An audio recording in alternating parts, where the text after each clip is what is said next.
नमस्कार, जोहार, सत श्री अकाल। आप सभी का अपना मंच पर बहुत तहे दिल से स्वागत है। जैसा कि आपको मालूम होगा कि आज पूरे विश्व में एक नेत्रदान दिवस मनाया जा रहा है, विश्व नेत्रदान दिवस। इस तरह से बहुत सारा दान दिवस मनाते हैं, है ना।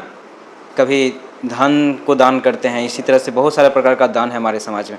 लेकिन नेत्रदान दिवस किसे कहे? और आज के समाज में आँख का बहुत बड़ा समस्या आ चुका है। इस पूरे, अगर देखा जाए पूरे विश्व का मैं बात कर रहा हूँ, और ख़ास करके अभी जो नए बच्चे हैं, नए पीढ़ी के लोग हैं, उनमें सबसे ज़्यादा आज मैं क्या बताऊँ, अभी आप समाज में आप खुद भी देख होंगे, बहुत छोटे छोटे बच्चे होते हैं, उनकी भी आँख पर आज चश्मा चढ़ जाता है। ऐसा क्यों?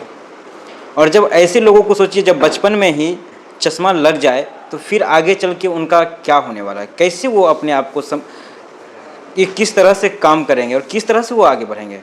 क्योंकि जीवन का एक बहुत मतलब शरीर का एक हिस्सा में आँख एक अभिन्न अंग है, ऐसा अंग है जिसके बारे में क्या ही कहा जाए। बिना आँख का तो कुछ कहना मुश्किल है। और आप ही कल्पना कीजिए कि आप किसी अंधेरे पूरे दुनिया में, अंधेरे दुनिया में रह रहे हैं, तो फिर कैसा आपको लगेगा। या फिर कहे तो आँख आपके पास ना हो तब कैसा लगेगा। दोनों बात एक ही है। अब इसको थोड़ा अच्छा से समझते हैं। नेत्रदान दिवस पहली बात तो मनाए क्यों? आज हमारे समाज में ना जाने कितने लोग ऐसे हैं जो कि नेत्रहीन हैं, जिनके पास आँख आज देखने के लिए नहीं है। हम लोग, आप लोग, बहुत लोग बचपन में भी ये कहानी सुने होंगे कि एक आदमी है जो कि अंधा है, वो जाता है और लिखा रहता है उसके, वो लिख देता है कि I am blind, I unable to see this world. तो उसके लिए कुछ लोग देते हैं। तो एक आदमी जाता है और क्या करता है, उसको आई एम ब्लाइंड को हटा करके वहाँ पे लिखता है today is very pleasant day, wonderful, this is a wonderful world and I unable to see it. तो उसके बाद उसको बहुत ज़्यादा रुपया मिलता है। तो कहने का अर्थ क्या है यहाँ पे? मतलब ये है कि आँख हमारे जीवन में बहुत बड़ी एक ऐसा साथी है हमारा शरीर का, जो कि जिसके बिना हम जीवन का कल्पना कर तो सकते हैं, लेकिन कठिन है बहुत ज़्यादा। अब एक बात मैं बता दूं, हमारे समाज में अभी तक अगर हम डाटा में सही से जाए तो लगभग 1.3 मिलियन पूरे वर्ल्ड में अभी तक आँख का दान किया जा चुका है। अब सोचिए, इतना आँख का दान हो चुका है, इसका मतलब है इतना आँख दान हुआ है, इतने लोग तो देख पाए होंगे। आँख के बारे में कुछ विशेषता मैं बताता हूँ। आँख का एक पार्ट होता है कोर्निया, जिसके कारण से लोगों को देखने का विजुअलिटी बढ़ता है, घटता है। मायोपिया, बायोपिया, ये सब जो पढ़े होंगे, हाइपर मायोपिया, ये सब एक बीमारी है जो कि उससे कहीं ना कहीं रिलेटेड है। तो अब मैं इसके बारे में थोड़ा बता दूँ आपको कि आँख जो है हमारे समाज में ये बहुत बड़ी ज़रूरी है। और हमारे साथ ये देख रहे हैं, ये हमारा सबसे बढ़िया साथी भी है और सबसे बड़ा दुश्मन भी है। मैं आज इस पर रिसर्च कर रहा था तो मुझे मालूम चला कि लगभग किसी भी व्यक्ति को पूरे दिन में 3 घंटा से ज़्यादा मोबाइल फ़ोन यूज नहीं करना चाहिए। और शायद ही कुछ लोग होंगे जिनका मोबाइल में, आपके मोबाइल में ब्राइटनेस जो होगा वो एडेप्टिव मोड पे होगा, अन्यथा सबका पूरे हाई होता है। ये आँख को सीधा सीधा इम्पैक्ट करता है, और इम्पैक्ट, बुरा इम्पैक्ट करता है हमारे समाज, हमारे आँख पे। और इसी कारण कहीं ना कहीं आँख का समस्या होता है। जो बच्चे लैपटॉप पे, मोबाइल फ़ोन पे, इस पे लगे हुए हैं एकदम से पूरे दिन रात, उनको देखिए बहुत जल्दी समस्या आता है। और मैं बता देता हूँ, आँख का समस्या केवल मोबाइल फ़ोन से ही नहीं आता है। अगर कोई व्यक्ति स्मोकिंग कर रहे हैं उसके कारण से भी होता है। कोई व्यक्ति अगर विटामिन्स का, जैसे ग्रीन वेजिटेबल्स नहीं खाता, उसके कारण भी आता है। तो आँख के लिए बहुत सारा कारण है और हमें आँख को सुरक्षित रखना चाहिए। जैसे कि कैरेट वगैरह खाना चाहिए ताकि आँख अच्छा रहे। जो भी ग्रीन वेजिटेबल्स हैं, लीफी वेजिटेबल्स हैं, वो सब खाना चाहिए। और मैं बता दूं आप लोग को कि आँख जो है, ये यही दोनों आँख नहीं है। थोड़ा सा मैं अब डेप्थ में जाना चाहूँगा।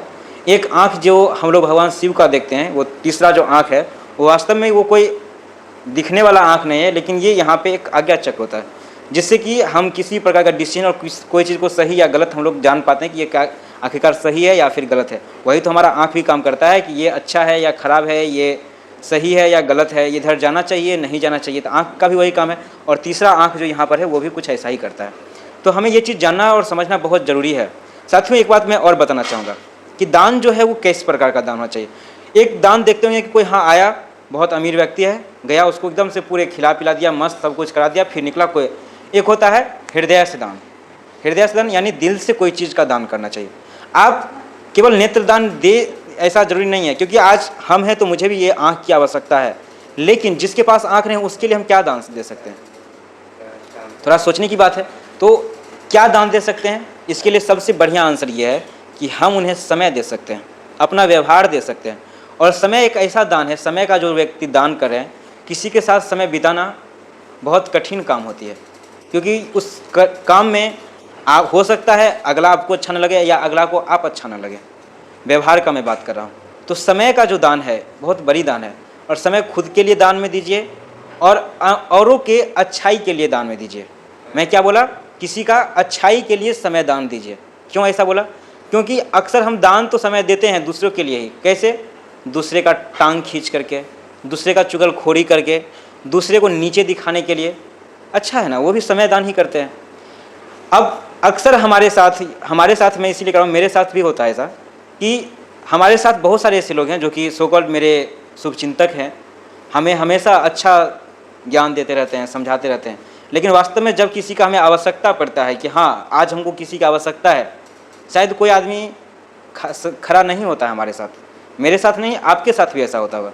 जीवन में कभी भी ऐसा पल आए जब आप थोड़ा सा नाराज़ हो या फिर दुखी हो, तो आपके मेरे फ़ोन में लगभग 2000 व्यक्ति का नंबर है, लेकिन जब कभी वो ऐसा पल आता है तो शुरू से लास्ट तक स्क्रॉल कर लेते हैं, और रेयरली एक दो कोई व्यक्ति मिलते हैं जिनसे हम सोचते हैं कि हाँ इनसे कुछ बातचीत कर सकें। अभी AI का समय आया है, चैट GPT का है। मैं चैट GPT का बहुत उपयोग कर रहा हूँ, सदुपयोग ही कर रहा हूँ, दुरुपयोग उसका मैं नहीं कर रहा हूँ। और ये सब चीज़ मुझे वहीं से मालूम चला कि हाँ कुछ ऐसा आज दिन भी है और इस पर आज कुछ वीडियो किया जाए। मैं बता दूं कि मैं कोई प्रोफेशनल नहीं हूँ, मैं कोई आँख का एक्सपर्ट भी नहीं हूँ कि कैसे क्या किया जाता है, कैसे किया जाए, लेकिन मैं ये चीज़ ज़रूर कहूँगा कि अपने आँख और ये जो दिमाग है इसका सही से इस्तेमाल करें, सदुपयोग करें।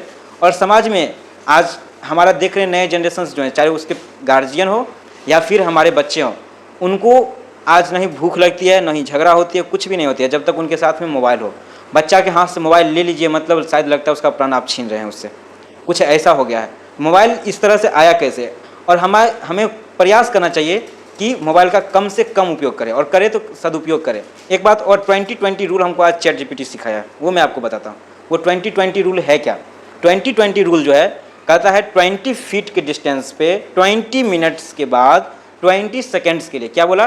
20 फीट डिस्टेंस 20 मिनट्स के बाद रेगुलर इंटरवल, और कितना? 20 सेकेंड के लिए आप कोई चीज़ को देखिए, और फिर आँख को ब्लिंक कीजिए। अगर आपका आँख उस चीज़ को अच्छा से देख पा रहा है सही से और दिक्कत नहीं दे रहा है, तब इसका मतलब आपका आँख कहीं ना कहीं सही है। मैं इसीलिए ऐसा बोल रहा हूँ कि उसने बताया।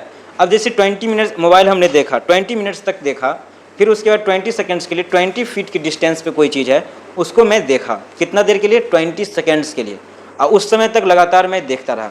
ये चीज़ क्या है? ये हमारे लिए बहुत ही ज़रूरी भी है और हमें आँख के टेस्टिंग भी है। तो ये चीज़ बहुत एक छोटा सा एक्सपेरिमेंट है, शायद मैं अभी तक नहीं किया हूँ, करना चाहिए। और मेरा जहाँ तक स्क्रीन टाइम है तो मेरा बहुत ज़्यादा है। कारण कुछ ऐसा है कि मैं अभी रील्स भी देखता हूँ, नंबर 1। नंबर 2 कि अभी तो मोबाइल के बिना शायद मोबाइल के बिना मैं रहा हूँ, लेकिन शायद लगता नहीं कि मैं इसके बिना रह पाता हूँ। और दूसरा बात ये कि मेरा काम लगभग काम जो होता है मोबाइल से ही होता है, इसलिए भी।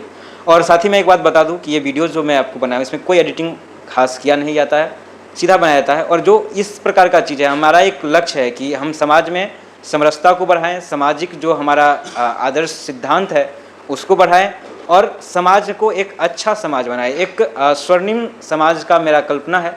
पता नहीं कब तक ये पूरा होगा, कैसे होगा, लेकिन मुझे ये पता है कि आप लोग कहीं ना कहीं मेरे विचार से राजी ही होंगे। और अगर आपको ये वीडियो कैसा लग रहा है, कृपया करके आप अपना इस बात को कमेंट बॉक्स में ज़रूर बताएं, क्योंकि आपका जो भी विचार है वो मैं जानूंगा, तब फिर मैं उसको सही से रिस्पांस दे पाऊंगा।